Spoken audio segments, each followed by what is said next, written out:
Hey everybody, welcome to the J.Gray Podcast. I am joined by Jáneel. Jáneel, thanks for being here. Thank you for having me. All right, dude. Well, you were featured in Battle for Seattle and For the Trees with your music. I first want to talk about your history with Seattle and being up here in the Pacific Northwest. How long have you been up here? Since 2016. Yeah.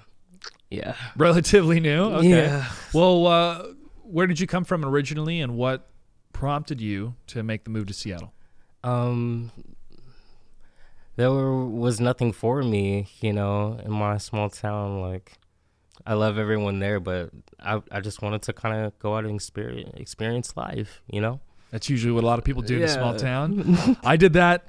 Cliche. Yeah, it's cliche, but I lived in a small town for 4.5, almost 5 years. It's called Atchison, Kansas. Atchison, Kansas. Kansas. Yeah. We had a graduating class of 72 people in high school, so it was pretty small. But from there, I went to the Air Force and then saw a lot more of the world. But I'm originally from here. How many people are in Atchison? Atchison? Oh, I don't know, 400 something, maybe. No, 4,000. I don't know. That's smaller than my town. We had 4 stoplights. Good food? I don't remember anything recognizable. I mean, it was mostly my parents cooking. So okay.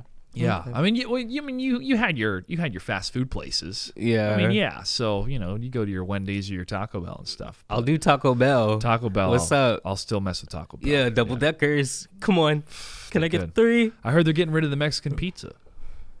Why? I'll make it myself. So where are you from originally? Oh, Harrisburg, Illinois. Harrisburg, Illinois. So Midwest. Yes, Midwest. Okay, so you're used to the cold then. Yeah. Okay. So yeah, you're good. like because in my email, like, all right, prepare for cold weather. Studio's a bit cold here. We got a heater down below us. And no, you're from Illinois, so you can handle this. Yeah. Stuff. Well, here's the trick. Layers. Okay. Layers. Okay. That works. Sorry. No, man. No, you sashay it up, dude. Vogue it up. So we were introduced through another artist, Ayo Blasian, and Nomi, same guy. And the tournament went very, very well. People loved the music. Yeah. What is it about music that made you fall in love with it and wanted to, pursue the life of the artists? I mean, how old were you when that happened? Well, really, it came to me, I was in band, and my very first dream was to play trombone in the Pixar's and like the score of the film. So, and then I was in choir, speech team where we wrote poetry and performed other people's works, And then I did theater for a year, and then I did dance for 2 years, and college just wasn't working out for me at all. You know what I mean?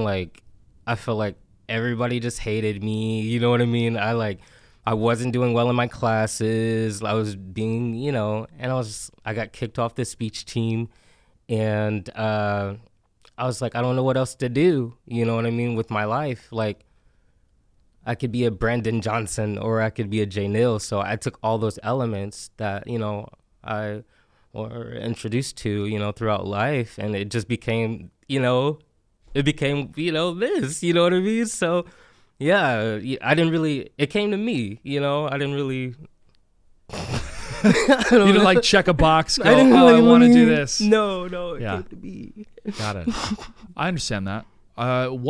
What range did you sing in choir growing up? Because I had changed. I went from I think second tenor to baritone. I'm currently in baritone. But what was your range growing up as a kid? I was a tenor. And did you have favorite songs within choir? I remember a few that I really enjoyed, but this is going back to 5th, 6th grade. But within some of those songs that you sang or any competitions that you went to, did any of those songs stick with you? There was one, the Gloria, that Gloria. Oh, the holiday song, in Excelsis Deo. Okay. Yeah. Yep. So there's this parent there, and her name is Gloria too. So we were gonna yell her name in the middle of the performance. You know what I mean? Yeah. I don't want to say her name, so I'll just say Beth is her last name. So we were gonna like da na na na na na, like all serious, and then go Gloria Beth, you know, and just yell her name and like that one. That was a good memory. Yeah. Yeah. How did she take it? Oh, you don't want to know. Oh man. You don't want to know. Oh, crash and burn. Dang. I remember one we did, the Grinch Who Stole Christmas. We sang that song, and I did the deep bass part, but I wasn't singing my normal voice. I did that voice where you would breathe in and feel like it would, I don't even know if I can do it anymore, but feel like you would collapse your lungs. Do you know what I'm talking about? No, teach me. Oh. I don't know if I can do it. Hold on. You're a mean one. Like that. I can't even do it anymore. Yeah, but it's like you breathe in. You're a mean one. Yeah, like that. But I was able to get a Mr. real good Grinch. bass, like real good resonant bass note out of it. And so I sang that line, you're a 3-decker toadstool sandwich with arsenic sauce, I think was the line. And the crowd went nuts. Probably because they didn't expect that voice to come out of me. I didn't expect that voice to come out of me, but then I did it one time for an audition, and the choir director went, yeah, we'll try it. We'll do it. So that was one of my fond memories of one of my choir performances. But it's so weird when you're exposed to choir growing up as a kid, when you're in this institution of school, and then college, I was in a choir or two, but it was like a choir that met once a week type thing. So what was it about college that didn't work out for you? I was just having too much fun, you know. Okay. Like I almost got expelled once because we climbed on top. Oh my gosh, we climbed on top of the building. Like we were on the top of the building, and we did like arabesque, like which is like a move in like, you know, in dance where you kind of like, yeah. And we took pictures and put it on Instagram, and like immediately, like they called us up, and they were like, and I was like, we were safe. Like there were the rails, like, or what are they called? The ladders were there, right? And it had like a safety thing, so it was fine. You know what I mean? But yeah, I almost got expelled there, and like I was doing too much. You know what I mean? Was this your first time being exposed to like this many people and this many things to do when you went off to college, or was this a small college as well?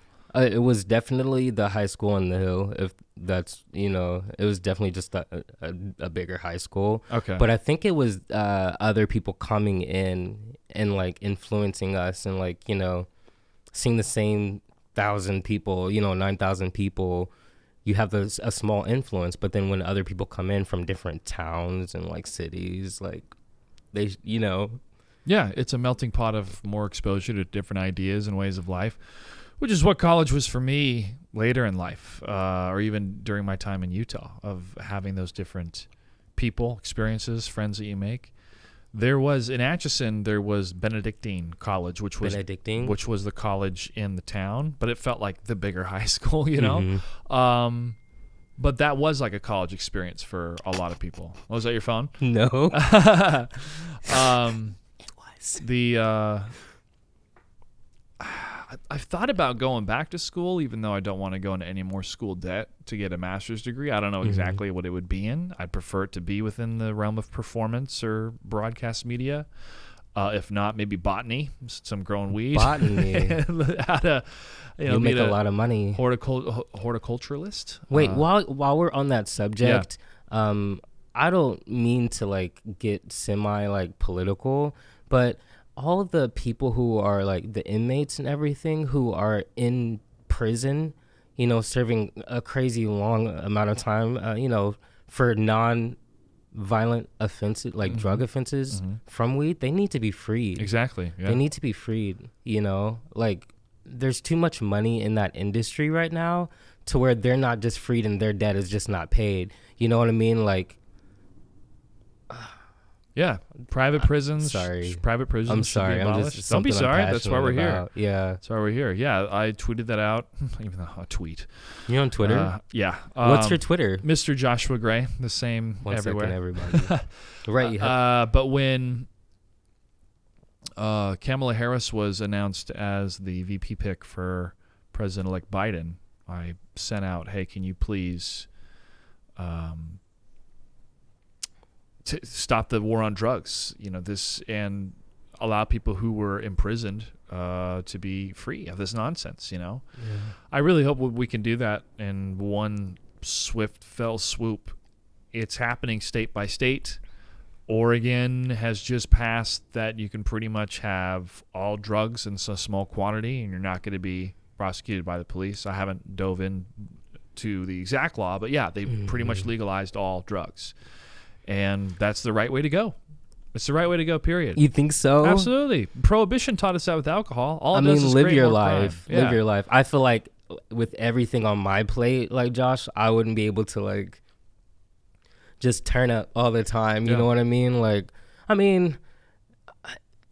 I love doing it, as a celebration. That's like, you know what I mean? Like, I put in like some hard work and then it's just like, turn up. Everything in moderation, man. Especially moderation. You got to have some fun. That's true. That's true. But when you create a stigma around a substance, the culture around it becomes a tool.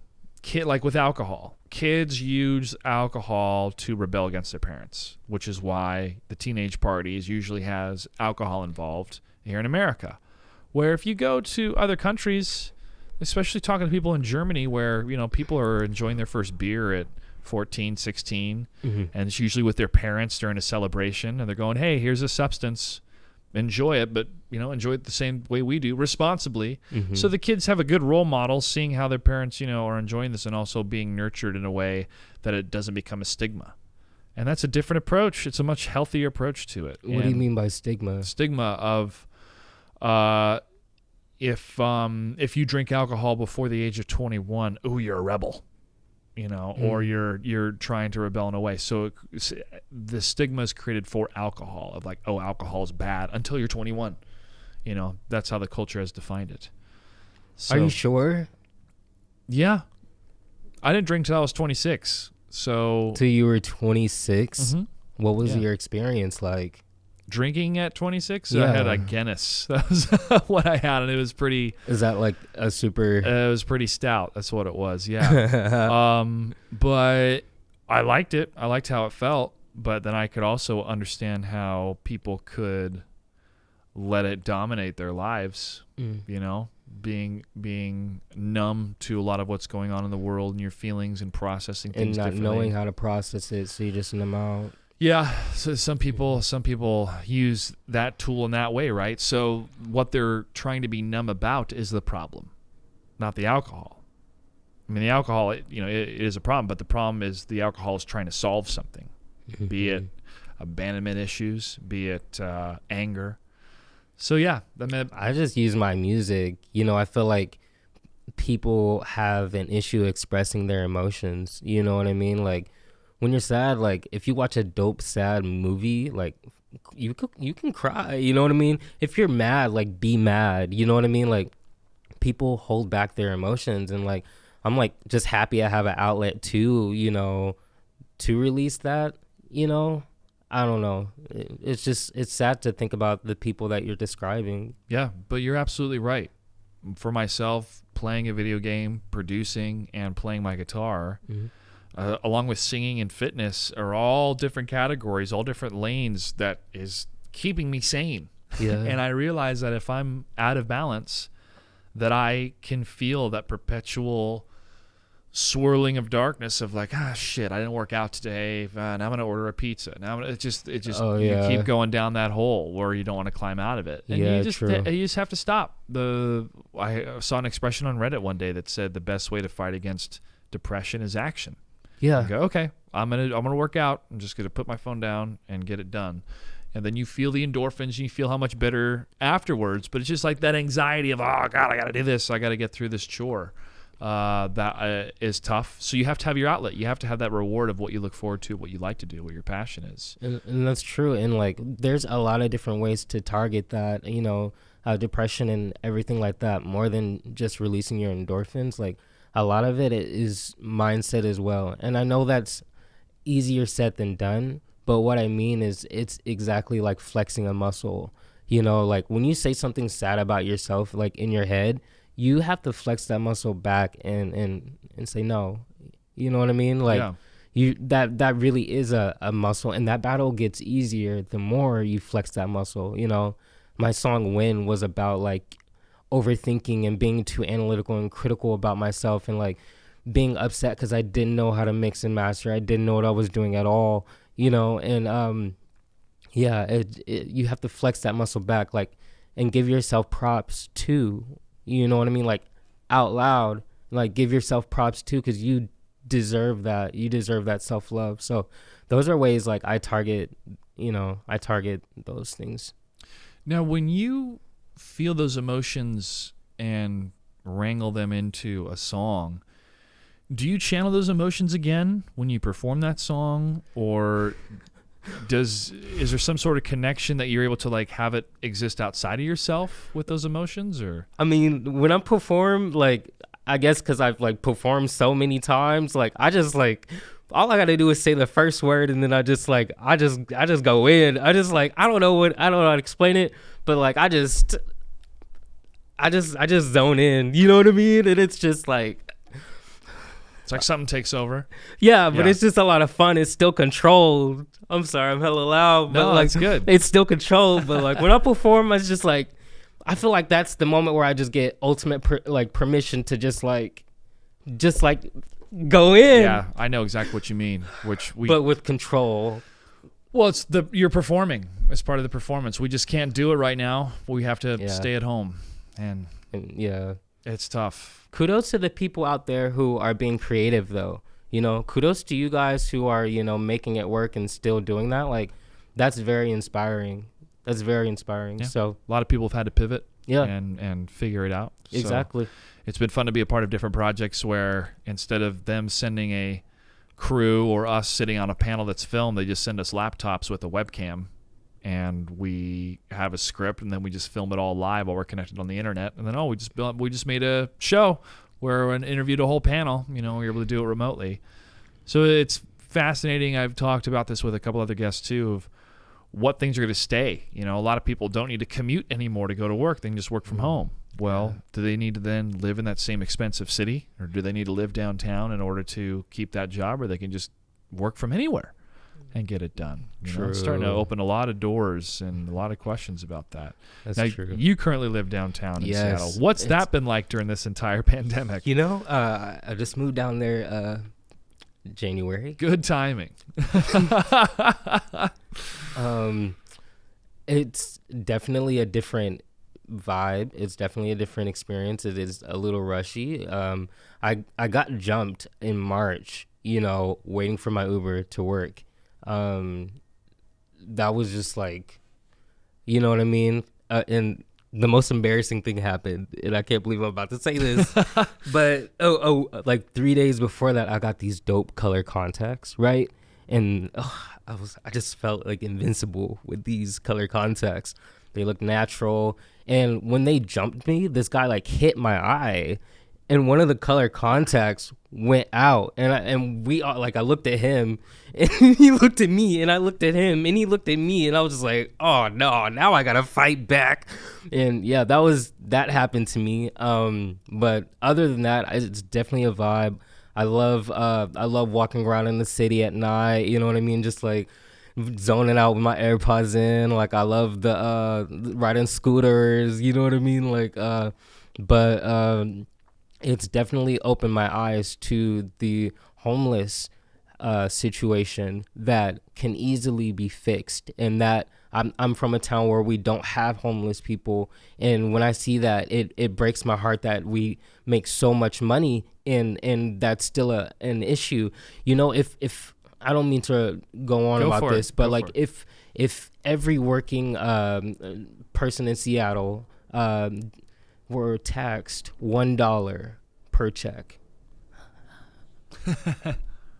we would have enough money in less than 12 months to build an infrastructure, a rehabilitation, to where they can have, the basic necessities to getting back on their feet. Okay. Just putting in it basic terms, you know what I mean? And that fund also should be, it should be public. It should be public, and we should vote on what those funds are going to. Do we want them to have meat from Whole Foods, or you know what I mean? The public should vote on how that money is spent, with the surplus after the infrastructure is built, just a clean facility where they can just get back on their feet. Easy. $1 a check. We could do it without even taxing people, because so many of them will say, oh, why do I have to pay for somebody else's mistake, blah, blah, blah, blah, blah. It's like, well, you pay for the military. Somebody else is going out to fight for your wars. Somebody else's mistake. And you are... Somebody else's mistake. And nobody's going to notice $1. Well, we can stop these foreign wars and have enough money to take care of the infrastructure we need to help the homeless. But the homeless, again, are a reflection of the state of affairs in America overall. Yeah. Where the wage hasn't gone up since the 70s. The cost of living has gone up everywhere. Mm-hmm. And it's not a healthy economy before the pandemic. So I totally agree with you. There needs to be something to be done to help the homeless, and we can do the same thing by stopping these foreign wars at the same time. It's tough, man. It's definitely tough. Even during this election time right now, we can bank online. We can bank online, no problem, securely, right? Why can't we vote online securely? Why can't we have Why can't we have a people's legislation? Fear. It's just people are afraid of how that works. They don't know how it's going to work out just yet. Yeah, fear of change. But, I mean, blockchain, some people are like, oh, we can do blockchain esports. I'm like, what? That doesn't make any sense. But blockchain is just everybody, the ledger exists everywhere. So if you add a 1 here, it adds a 1 everywhere at the same time. Mm-hmm. That's what blockchain technology does. So you can use that type of encrypted or secured technology for an election, no problem. Mm-hmm. But you're right. Yeah, fear of change. Somebody broke this down, and I watched in a video today. The entire concept of having a Senate and having a House of Representatives, that goes away if you have technology where everybody can cast a ballot representing their voice immediately. And if you can do it for local legislation where you go, hey, let's change a bit of the city budget to where the mayor gets $10,000 less a year, and that $10,000 goes to build this homeless center in this county or adds to it or whatever. And then you could vote on that as a people's legislation. I don't mean to interrupt you. You would make so much more money if you taxed, working, mm-hmm. Working people in just the Seattle area.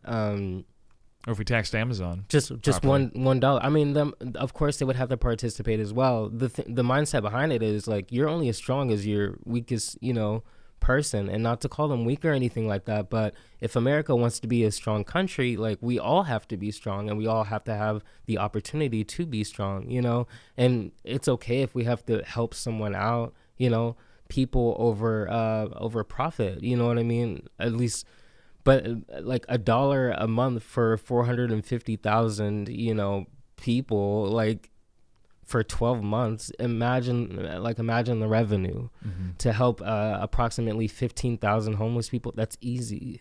You know what I mean? So I get what you're saying, but the 10,000 number was too low to Well, that's what you take it from one person, then another 10,000 from this person, another 10,000 from that person. You adjust all the salaries and you change the budget throughout the whole county or through the state to where you can fund the program that's needed without taxing the people. I'm giving you options for the opposition that's going to come and say, we don't want any taxes to increase whatsoever. Not because your idea is wrong. Your idea, I'm totally for it. I'd do it today.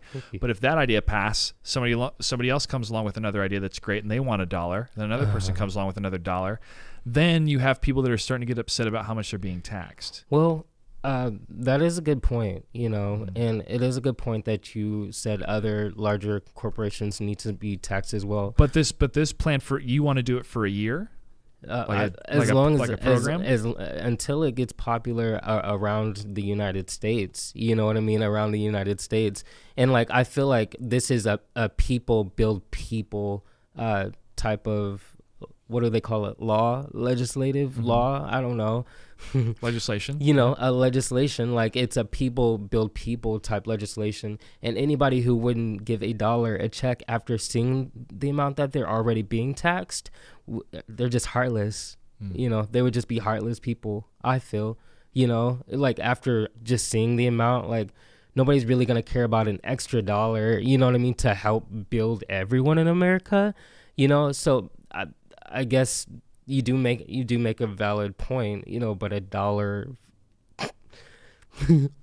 yeah. You know what I mean? Like it doesn't seem like much. To help the homeless, to make sure everyone in America is doing great and making some type of, income, to eat food, Yeah. to be warm. But why put that on, and again, opposition voice here, why put that on people that are working hard every day? Why not put that on the rich like Jeff Bezos? Why not just tax him at a higher rate that would cover everybody's dollar? I understand. Yeah. But however, a lot of these rich people, they worked hard. You know what I mean? They started where we started. You know what I mean? Like they started, at a level, like they started, and they worked hard and they put in the work, and keep that in mind. And it's more so about unity. It's more so about the American people being about the American people. You know what I mean? So it's in our title, United States, like it's being united, and it's having the symbolism of we're all united together. We're all keeping our people here in this country like together as, as one, So there's a lot of mindset built behind, what I'm saying. But I hope that kind of clarifies. Yeah. The ideology is there to help our fellow man, and there should be better programs out there to do it, period. The way to fund those programs is how we did it in the past. We've done this before, and it was by taxing the rich properly. That's how we were able to fund those programs in the past, because that's where the majority of the wealth is going to. But imagine if everyone in the United States had the equal opportunity to become rich. Imagine a rich country. Then you know what I mean? It would be a Dubai, you know what I mean? Like everyone has money, you know what I mean? And in order for everyone to build up together, we're gonna have to start from ground zero, you know what I mean? Which are the homeless lives that, are this. Imagine a home and just having imagine a home, like United States as a home, and there's just that one room in the United States that's just depressing and sad, and nobody wants to go there. And people walk past them every day like they don't exist. You know what I mean? And that I don't know that much about politics. This was my very first time ever voting, but I did my research, and there are things that can be just implemented to just bring everyone up, where everyone can be rich, and everyone they worked really hard to get there. Rich people worked really hard to get there. Not all of them, and not all of them. Just because they started the company doesn't mean all these other people worked really hard to build that company to what it is today. So when I hear that argument, I also think about all the roads that were used, that other people paved, that the city paved, that other people paid for, all of the government utilities that company uses, which is all paid by the people. That person is using those utilities in order to make their company grow as big as it did. So yes, they worked really hard, but a lot of other people worked really hard to make it to where they are. Yes. And if they want to hoard all of the wealth, that is wrong. That's wrong. It is breaking the social contract. We had to deal with this 100 years ago in this country with the robber barons and all of these men that had these monopolies where they owned so much of these giant companies or these giant industries. Yes. And they had to be broken up. Teddy Roosevelt had to go in there with the Bull Moose political party and break up these monopolies because they could see the decadence and this further divide between the rich and the poor. So we're in that same time again where we have to fight through this. But we're in it. We as a community as well and as neighbors need to look out for each other too. We can't just depend on money falling from the sky and knowing who our neighbors are. We're the richest country in the history of the world. So I think everybody should have enough to live, period. Right? Yeah. I mean, we have the money to do that. We should build everybody. You know what I mean? Imagine taking like that point in the company, right? You have this area in the company that's just bringing the whole company down. And once that is fixed, everything will gradually get up. Mm-hmm. That's what would happen if we just, we helped the homeless build up themselves and have confidence to go out and achieve, you know what I mean? And then okay, I want to achieve even more, you know what I mean? And we're all rich, so I know it's but you also have to remember that some homeless prefer to be homeless. And people are like, oh, that's not true. I lived in LA for a while. I got to talk to some of them. Not all of them, but some of them are like, you know what, I kind of prefer this because there's so much less stress in my life. And it's different in LA compared to Seattle, where there's not a whole lot of rain, No. So there's a difference between... either way, it's heartbreaking, but the nomad, the vagabond type of lifestyle, some of those guys that I talked to, they said there's an attraction to it. But that's probably few and far between. Well, let me ask you something. Would you give $1 a check? Let's say everything was back to normal, okay? Would you give $1 a check if it went to the homeless? Not till I'm out of debt. Just if I'm out of debt, yes. Under the scenario that everything is just normal and you're just living, you would give $1 a check? Just like I would give a $1 or more for healthcare so that if the lady down the street who's having a child has a healthy baby, I have no problem paying an extra $1 or $2 out of my check for that. Maybe, and then during tax season, you can, if you've given a certain amount, you are able to get tax breaks under charity too as well.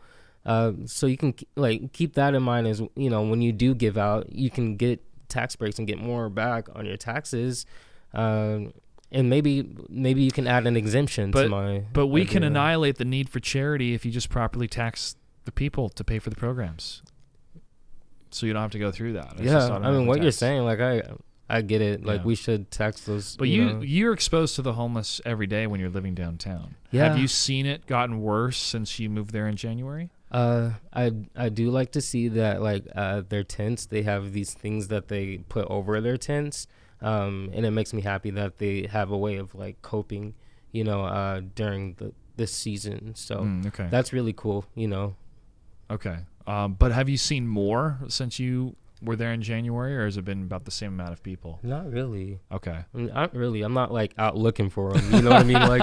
I'm usually you are taking a census. Well, there was. I went down to Capitol Hill during the Chop Chaz stuff. Yeah. And just seeing the amount of transient people that were down there. But that park, some days you would have people just chilling under the tree and doing what they're doing. So it was tough to compare, but there sure weren't all those tents and those shops that people had for free to give stuff out for people. Well, I will say the homeless culture, it's different in the Capitol Hill area than it is in is it? Okay. the Seattle. I had this experience and I tweeted out about it when it happened because it was just so it was bizarre. My manager at the time, he packed me a lunch. We gave everybody lunches. There was a sandwich, there was chips in there, some water, and then she comes in. I'm like, oh crap, I already brought a lunch. You know what I mean? But I have this extra lunch now. This girl comes in. She's like, just lollygagging around, and then I was like, hey, I got this lunch if you want it. And then she opens the bag and she digs through the sandwich, right? And then she's like, I'm a vegetarian, and she takes the water and the chips and storms out, and I'm just so yeah, that's a different culture. Yeah, I feel. Dang, that was the Capitol Hill one? Yeah. Okay. Jeez. My bad. That story just is still bizarre to me. Yeah. I'm just like, Yeah. but like I have some respect for that. You know what I mean? If you're a vegetarian, be that. And you know, she did that. So, you know, kudos to you. When you see this, if you ever see this, kudos to you. Yeah. Well, she didn't want to peel it off or be like, I mean, it said this, like the sandwich on there, it was Okay. like turkey. You Got know what I it. mean? Yeah. So like, it was just literally just, dang. she went in, she was like, But she was able to get the chips and the. yeah, she took, got something. Right. Good. All right. Right. Yeah, that's tough. You can't please everybody. I mean, and now the please sandwich everybody. is just finger banged by this homeless person. But Dang. Not my favorite flavor. No. So living downtown before, I would say between like January to March, were you able to perform or go to any shows that really stuck out to you in the music scene? And no. then, okay. So you're Not just yet. kind of getting your footing down there, and I did go to a Seattle mixer, which had like some of the artists that are out here. That was pretty dope. yeah. That was pretty dope. Do you remember some of the artists that you were able to mingle with when you were there? No, I was in there looking for Nebesa from Cube. I was in there looking dang. for her. Yeah. I was like, she was gorgeous, by the way. Cool. Yeah, I was starstruck. Like when I saw her, she was just like talking to these two other females, and then like she just like, she saw me. I was just looking at her. She was just gorgeous. You know what I mean? But then one of the buddies I ran up with, like, he didn't have his ID. Oh no. So I was just like, well, See you later. bye. Yeah. You know what I mean? Like, Dude, that is the worst. I remember I was with a friend. We walked for like 40 minutes. And we get to the bar. She's like, "Oh, I don't have my ID." It's like, you idiot! Like, come on, you don't check when you leave the house. But no, I've not going to a bar, but I did leave my wallet. At my desk one time, and I went out with lunch with one of my coworkers, and I'm like, "Oh, I forgot my wallet." And he's like, "Oh yeah, sure you did." And I legitimately did. I've never done that before. But he paid for it, and I gave him 20 back when I got home or back to work. But I was like, I always check before I enter a car, after I leave the car. I check. But that's me. It's hindsight 2020. I'm sorry to your friend. That must have been a bummer. it's cool. He covered you though. Yeah. So you didn't get in? Huh? You didn't No, get I in? got You in. got in, but your friend, I you're got like, it. I was looking for her. see you, brother. Yeah, I was pissed. Dang. Yeah. It's okay. It was still a great night though, you know what I mean? Like, Yeah. yeah. Good opportunity, talk to different people. Yeah, I love going to events and everything like that, but I performed the October before that. Yeah. How did that go? Oh my God, was it was cool. It's a video on my Instagram you may have seen. Like, Nice. I was a pizza. And what? And what's your Instagram for those that are listening? Oh, Jáneel XL Got it. everywhere. Jáneel XL. Yeah. JANEEL. XL. Yeah. Got it. Yeah. Dang, pizza XL. man. Yeah, I was a pizza.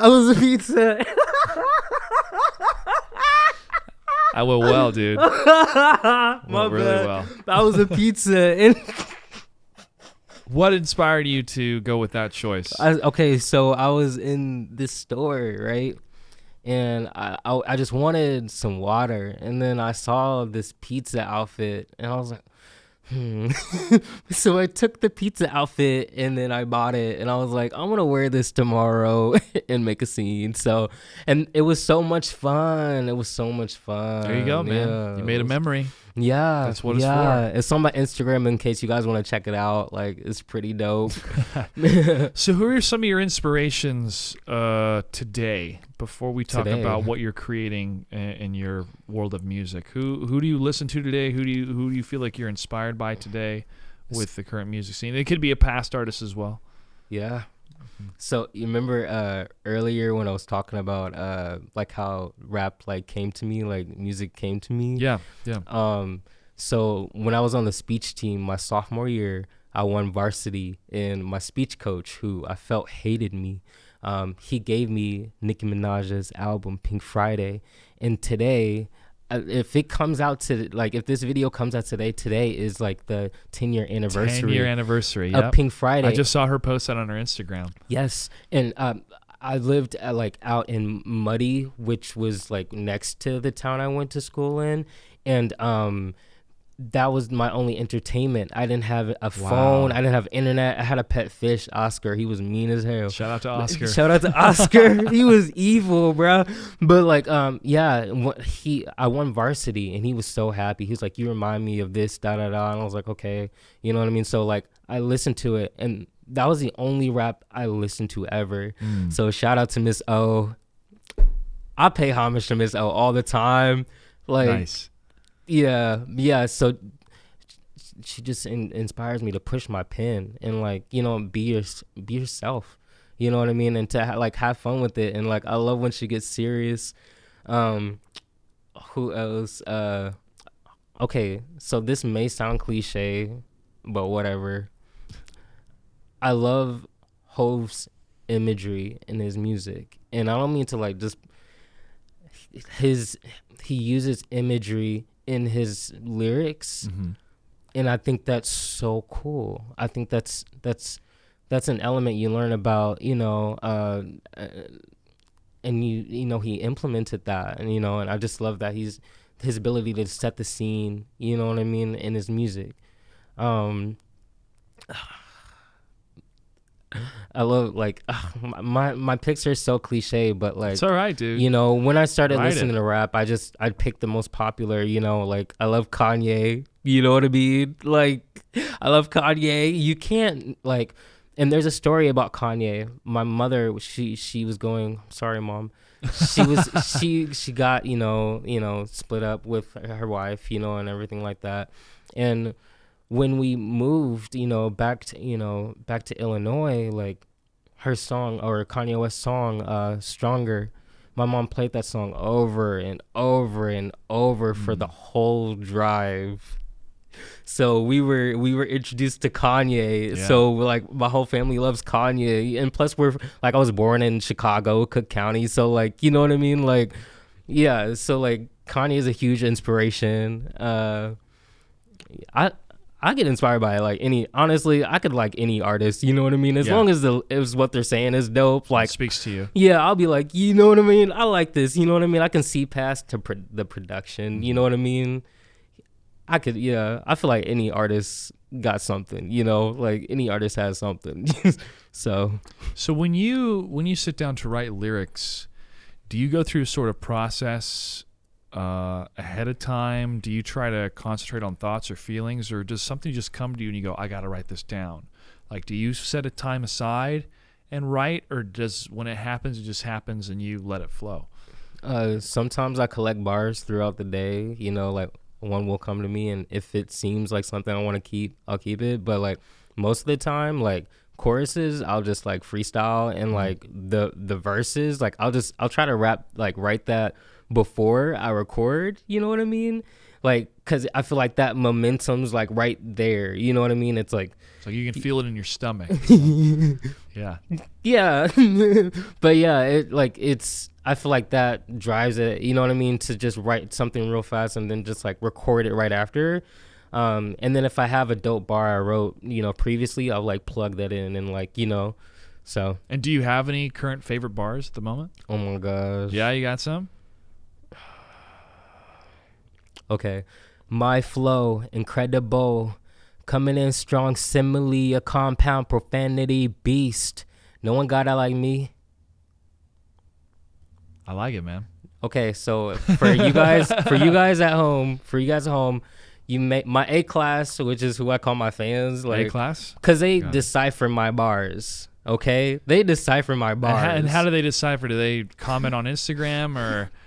I usually get a novel. You get a novel? I usually get a novel. You get a twit longer? Yeah, I usually get like, this is what I thought here. This is there. And like, the bar I just spit,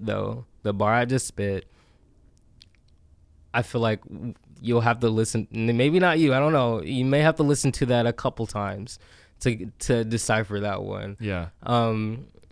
Yeah. I'm glad I recorded it, because I'll have to get it a couple times. But I could I could feel the fierceness. You know, if I don't understand, this is one of the things that helped me learn Spanish is I don't understand the exact vernacular of the words, or the word could mean something different visually to you, but like the tonality, the energy, I could feel that coming off of something that was fierce. At least I think that's what you were going for. But well, really, what I was going for with that bar was really just the choice of words. Like what I said in that bar, I don't want to say what I said in that bar. I want people to figure it out.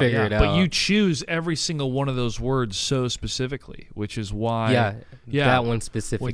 Which is why I have to go back and listen to it and analyze it and go, why did he choose that word? Why did he choose that word after that? When you interpret it, when you guys interpret it, I said something super simple, and then I just wanted to take something super simple and just make it complex. You know, I just wanted to try it out.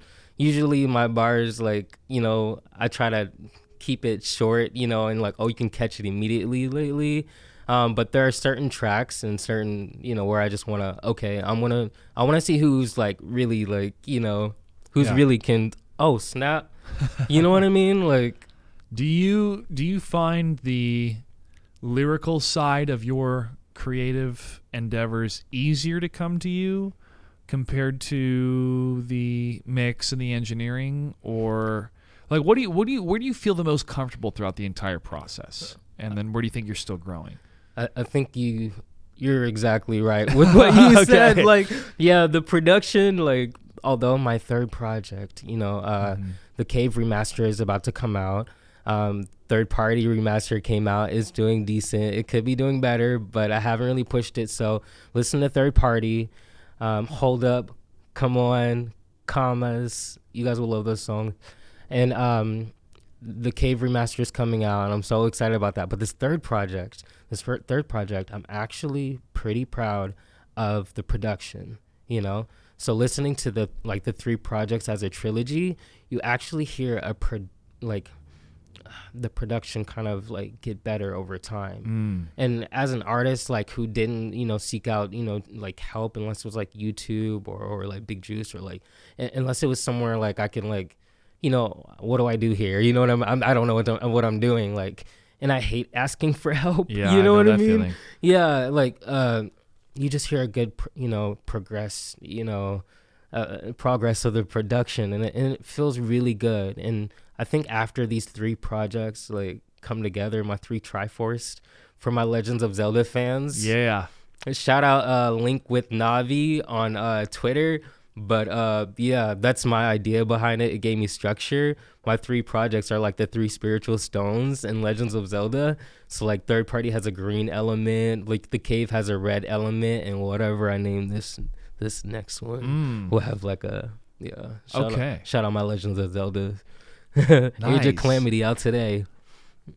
So is that what's next for you after this remix of the Cave, is to move on to the next endeavor, or where would you like to see yourself, pandemic or no pandemic, a year from now? What would you like? A year from now? Yeah, or within the year. Touring for sure. Okay. Updated for sure. More people knowing about who I am for sure. Okay, we're in that same boat. Yeah. More events, you know what I mean? Like, what else? Having more fun and traveling for sure. Making a lot of money for sure. That's what I see. And like just more opportunities like this to get to meet people and just like see what they're about. You know what I mean? So like there's, after living in LA for a while and talking to a lot of different people, when you're able to cultivate personal relationships, that seems to cut through a lot of red tape when it comes to business stuff in the future, or promotional stuff when it comes to music.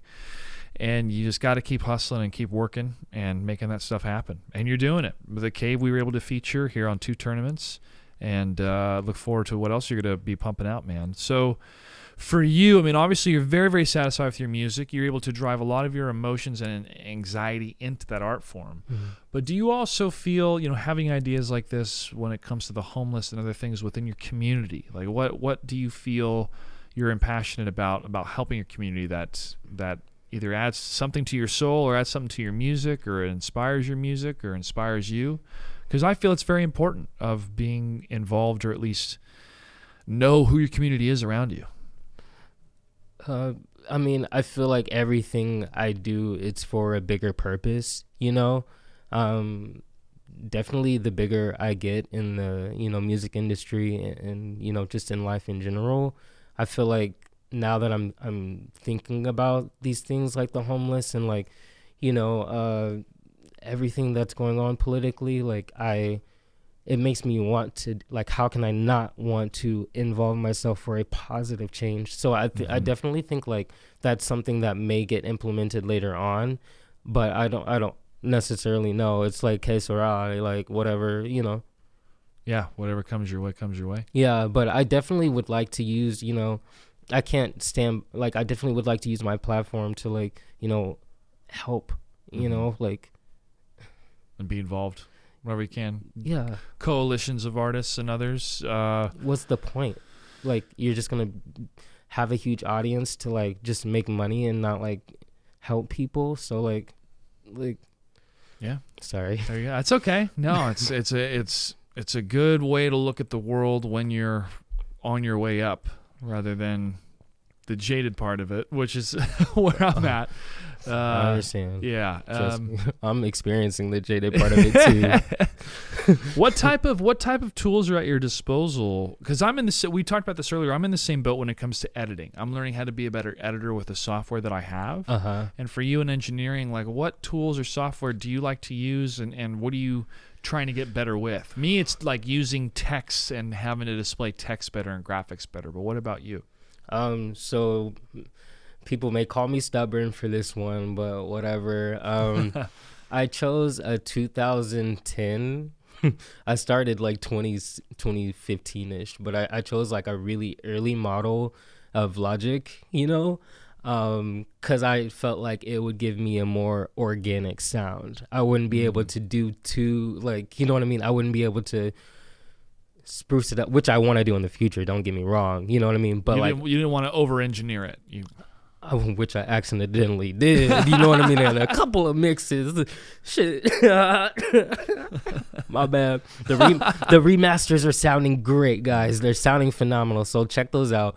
But yeah, like, just I use an early Logic Pro, just to get organic sound.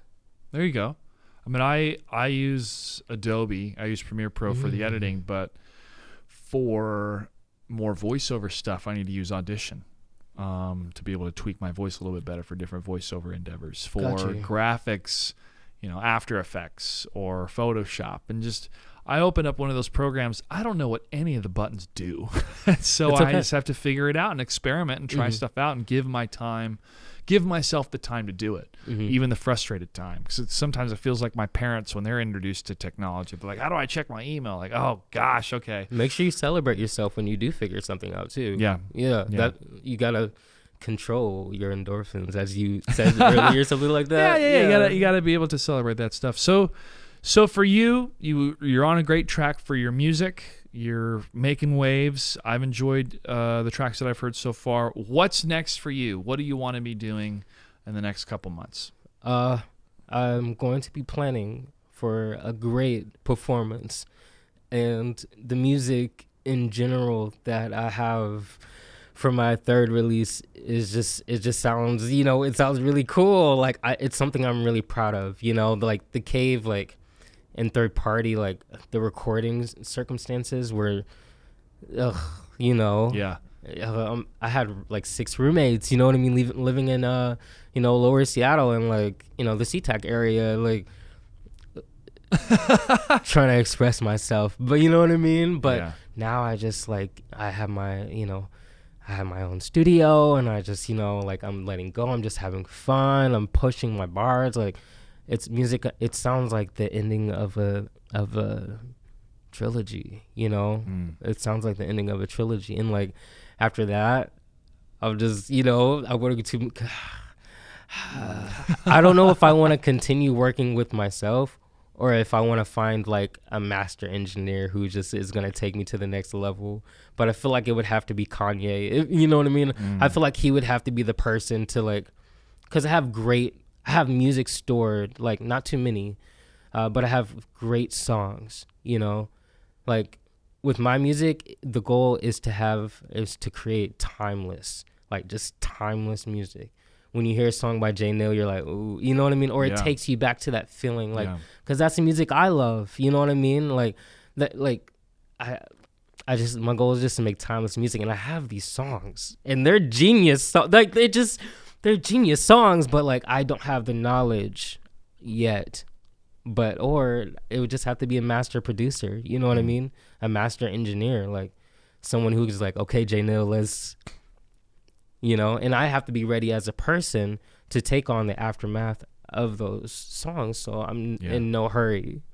But I don't want to say too much.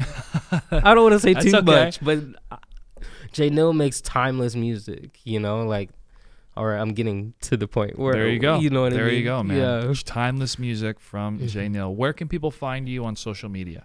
Oh, Jáneel XL everywhere. You can Google Jáneel too. I'll pop up. And my Instagram. 1 second. You remember what your Instagram is? Sorry, I got a call. My Instagram, Jáneel XL everywhere. Go listen. The Cave is coming soon, and it sounds phenomenal. And where will they be able to hear The Cave? Anywhere you want, baby. Anywhere you want.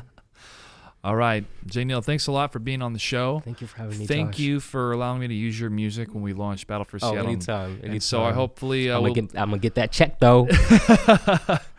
Yeah. Well, we get some sponsors, dude. That's why I approach the sponsors. I go, listen, you pay for the production, and we pay for the players' paychecks and the artist paychecks, split down the middle. Artists get paid, players get paid. I'm not worried until my music sounds. There we go. We want to push it up further, man, but I want to make sure everybody gets paid, even if it's just a couple bucks. That's how it goes. All right, everybody. Thanks for watching the J.Gray Podcast. You can follow me on all the social media channels, Mr. Joshua Gray, #JGray. Hit that like and subscribe button on YouTube. Thanks a lot. I'll see you next time. Bye-bye. Peace.